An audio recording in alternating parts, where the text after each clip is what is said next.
Chapter 2 on different degrees of smallness.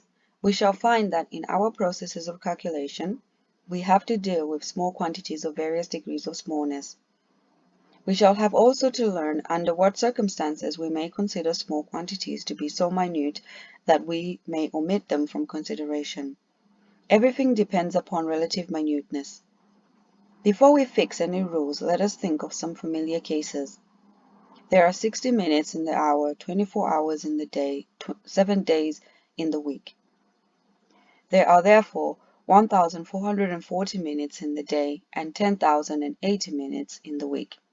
Obviously, 1 minute is a very small quantity of time compared with a whole week. Indeed, our forefathers considered it small as compared with an hour and called it 1 minute, meaning a minute fraction, namely 1/60th of an hour. When they came to require still smaller subdivisions of time, they divided each minute into 60 still smaller parts, which in Queen Elizabeth's days they called second minutes, that is, small quantities of the second order of minuteness. Nowadays we call these small quantities of the second order of smallness seconds, but few people know why they are so called. Now, if 1 minute is so small as compared with the whole day, how much smaller by comparison is 1 second? Again, think of a farthing as compared with a sovereign. It is barely worth more than 1/1000th part. A farthing, more or less, is of precious little importance compared with a sovereign.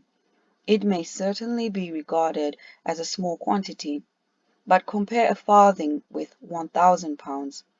Relatively to this greater sum, the farthing is of no more importance than 1/1000 of a farthing would be to a sovereign.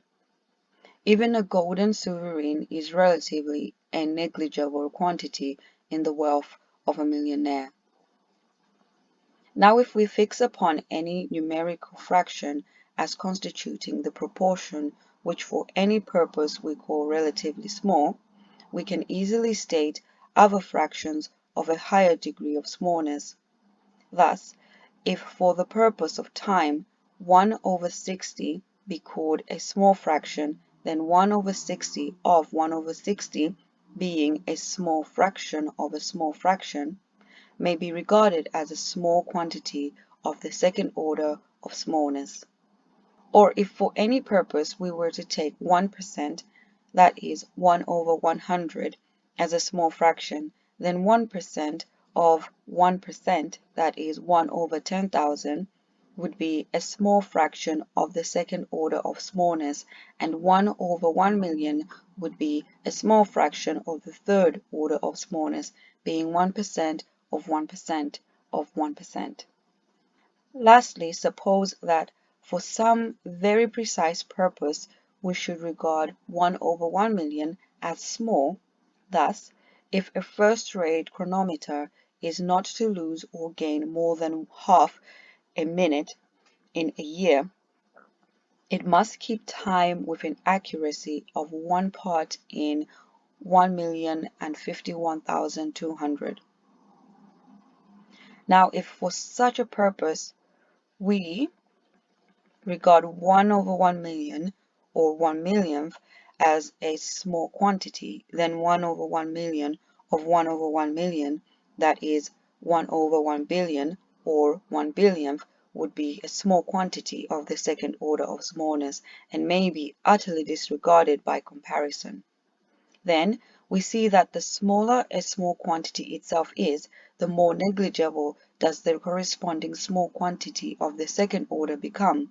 Hence, we know that in all cases we are justified in neglecting the small quantities of the second or third or higher orders, if only we take the small quantity of the first order small enough in itself.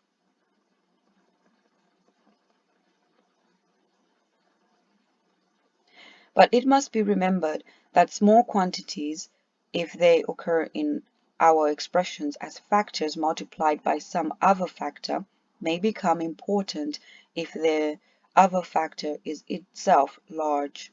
Even a farthing becomes important if only it is multiplied by a few hundred. Now, in the calculus, we write dx for a little bit of x.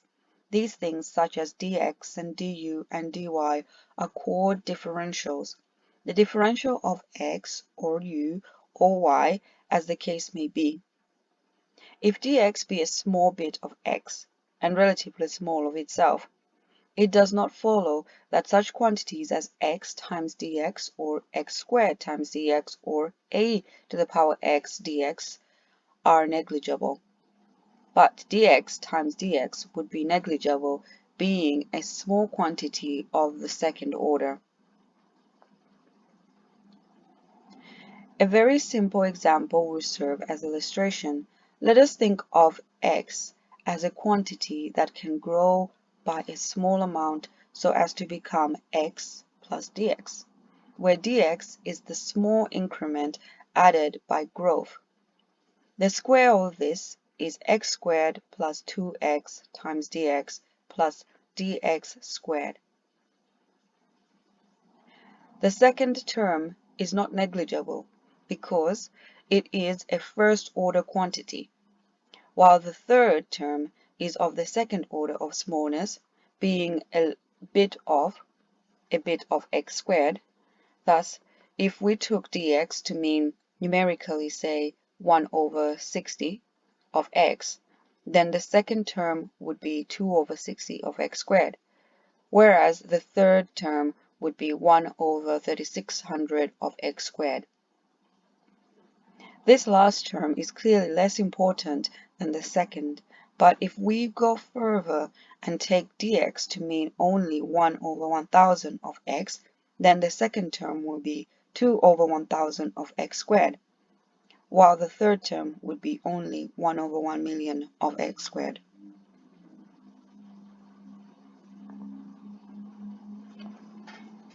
Geometrically, this may be depicted as follows. Draw a square, shown in figure 1, the side of which we will take to represent x. Now suppose the square to grow by having a bit dx added to its size each way. The enlarged square is made up of the original square x squared, the two rectangles at the top and on the right, each of which is of area x times dx, or together 2x times dx, and the little square at the top right hand corner, which is dx squared.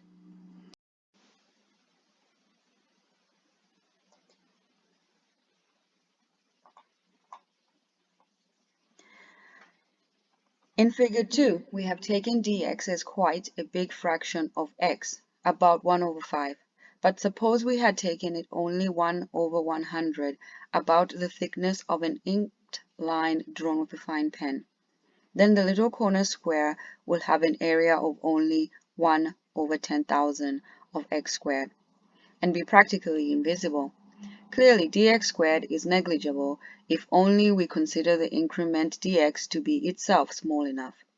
Let us consider a simile. Suppose a millionaire were to say to his secretary, "Next week I will give you a small fraction of any money that comes into me." Suppose that the secretary were to say to his boy, "I will give you a small fraction of what I get." Suppose the fraction in each case to be 1 over 100 pot. Now, if Mr. Millionaire received during the next week 1,000 pounds, the secretary would receive 10 pounds and the boy 2 shillings. 10 pounds would be a small quantity compared with 1,000 pounds, but 2 shillings is a small quantity indeed, of a very secondary order. But what would be the disproportion if the fraction, instead of being 1 over 100, had been settled at 1 over 1,000 pot? Then, while Mr. Millionaire got his 1,000 pounds, Mr. Secretary would get only 1 pound, and the boy less than 1 farthing. The witty Dean Swift once wrote, "So naturalists observe, a flea have smaller fleas that on him prey, and these have smaller fleas to bite him, and so proceed ad infinitum. An ox might worry about a flea of ordinary size, a small creature of the first order of smallness, but he would probably not trouble himself about a flea's flea. Being of the second order of smallness, it would be negligible. Even a gross of fleas would not be of much account to the ox.